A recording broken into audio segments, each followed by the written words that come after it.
Hello everyone, it's that college football guy back with another video. I so badly want this realignment stuff to end and it looks like that actually may be coming to an end. We might actually be seeing the end of it and maybe inside folks, at least for now for a few years. Hopefully not until like 2032, but that all depends on a few things happening. But as always, everyone, if you like the video, give me the thumbs up. If you want to make any comments, please do. Any suggestions, improve the channel. If you think any ideas, put them down in the comments section. And if you love the channel, hey, subscribe. Try to make something good go on over here. Now, what do I mean by that's over? I brought this up in a couple other videos that I think we're done. The Big Ten, I believe, is going to stay at 16. The SEC is going to stay at 16.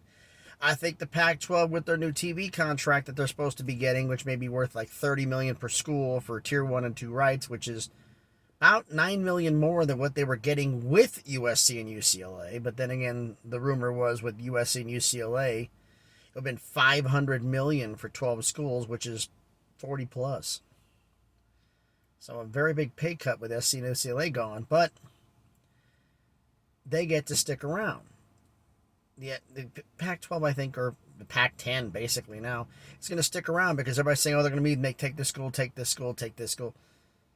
It's all about academics for them. So with the deal being $30 million a year, I think they're going to stay put because unless the Big 12 gets a massive TV offer, which I don't think they're going to get, I think we're actually done. But the Big 12 is not done expanding, though. What do I mean by that? Well, if the Pac-10 stays intact, what happens to the Big 12? Well, the Big 12 right now for negotiating their TV deal is for a rare time in a position of strength. Because they could go up to TV executives and say, hey, we're the Big 12. We've got Oklahoma and Texas for a few years. So we're going to be a really valuable option. But then the reverse question comes up. And think about this. Picture I'm the TV executive. You're like, okay, let me get this right. I get to bid on a 14-team conference with Oklahoma and Texas in it for 2 years. And then they're going to be leaving to go to the SEC. So let me get this right. I'm going to pay on a 14-team conference with Oklahoma and Texas. 2 years later, still pay the same money for a 14-team conference with Oklahoma and Texas when it's a 12-team conference without Oklahoma and Texas. How does that work? Do you see any television executive worth his salt agreeing to that deal? And if he does, how fast before his nameplate gets yanked off the wall for being foolish? It's not happening. TV contracts are based on one thing: content. Just like YouTube is. You have to have content. So I think the TV deals are going to say, okay, look, you can't get anybody from the Pac-10. If the Pac-10 happens, I doubt it. I think we're at that point now where it's going to be television contracts going to tell them, look, if you want a little bit more money, you're going to need to add 2 more schools in here. Now, they're going to be from the group of 5. But we have a couple of suggestions that will make things better. Boise State and Memphis, the obvious choice, but what if it's San Diego State and Tampa? First to USF. What if it's Colorado State? There's a whole bunch of options here that they may want to do. So who knows how they want to handle this? It's all going to be based on, I think, their Big 12's moves, and this is going to be happening by 2025. I think what they're going to do is Oklahoma and Texas are going to leave July 1st, June 30th, 2025. They leave to the SEC. July 1st, 2025, the 2 new schools come in. So there'll be no gap. There'll be 14 schools off the jump. But then comes Notre Dame. Everybody's saying Notre Dame should make the move with the Big Ten. Notre Dame make the move. It's about money. If it was about money, Notre Dame would have already been gone to the Big Ten already. But it's not about money. As I said earlier, there is a lot of bad blood here. There is a lot of bad blood. A lot of people are mad. Notre Dame are mad for the comments the Big Ten has made, calling them elitist and everything else, and they have not forgotten. But I think the key to this is actually two parts. I said it was one with the college football playoff expansion, but I think it's going to be two, which is going to be the NBC television contract. The NBC TV deal. Well, right now they're paying, I think it was like 30 to 35 million for 7 games. Now the new contract could be 55 to 70 million allegedly for 7 games. If they get $70 million for those 7 games for NBC, they're making $100 million between their ACC television money and the money for their NBC deal. They're making a boatload. They're making more money than the Big Ten. So why would they change anything? I think the college football playoff is going to determine things. If the playoff is expanded, they may go to the Big Ten. They most likely would go to the ACC. But I don't think they're going to go to the ACC until, well, the eventual raid by the SEC and the Big Ten happens in 2036 when their TV deal happens, probably announced 2034. We'll see how that goes, but that's basically how I think Notre Dame is going to probably stay independent for now. I think the Pac-10 will sign their TV deal. I said Notre Dame will stay independent.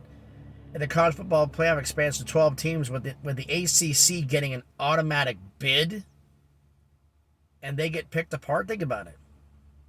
SEC and the Big Ten pick apart. We've all heard the rumors. But I would say between both conferences, Clemson, Florida State, Miami, North Carolina, Virginia, maybe Virginia Tech, I don't know. But a bunch of schools lead the ACC, so the ACC is a shell of itself. Notre Dame can be like, okay, we get to keep our NBC money. They're desperate. We pick up our NBC money, make as much money as we are in the Big Ten, and with a weakened ACC, could pretty much punch our ticket into the college football playoff every single year. That sounds kind of a shrewd move, but I'm beginning to think that's what they're doing. The whole thing they're waiting on is the college football playoff and their new TV deal. If the conference doesn't expand, I think they're going to stay independent. The ACC will have to implode for them not to join the ACC. And it's a possibility they're waiting until 2036 so the grant of rights runs out and then join the Big Ten. Or they could stay independent the entire time. The only thing that would get them, I think, to join a conference is if they do not have a television partner for their games. If NBC wasn't paying them that money and they didn't have that, they would be in a conference. But since they do have that TV money, since they do have that option, why change it? They can do what they want to do and make just as much money as they are in a Power 5. They don't have to make that move.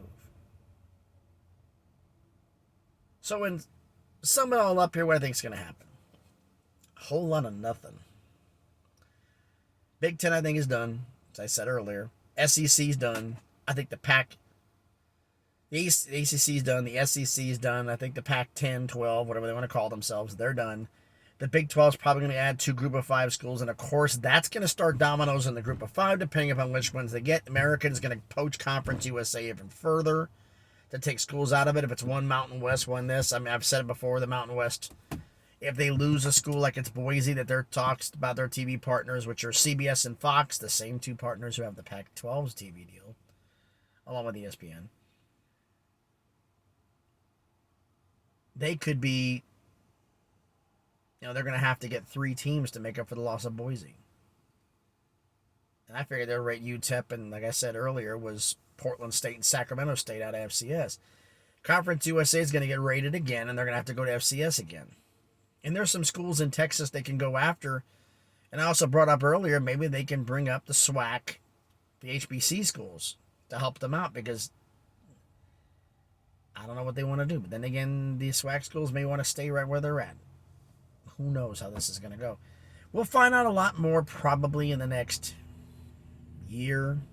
I think for this summer, we're done, except for the Big 12's TV deal. If they get a deal where they don't have to add 2 teams, then we're done. But if they do have to add 2 teams,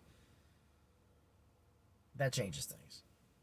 That changes things to what teams they're going to be, what TV markets, and which Group of 5s are going to start poaching each other in order to survive.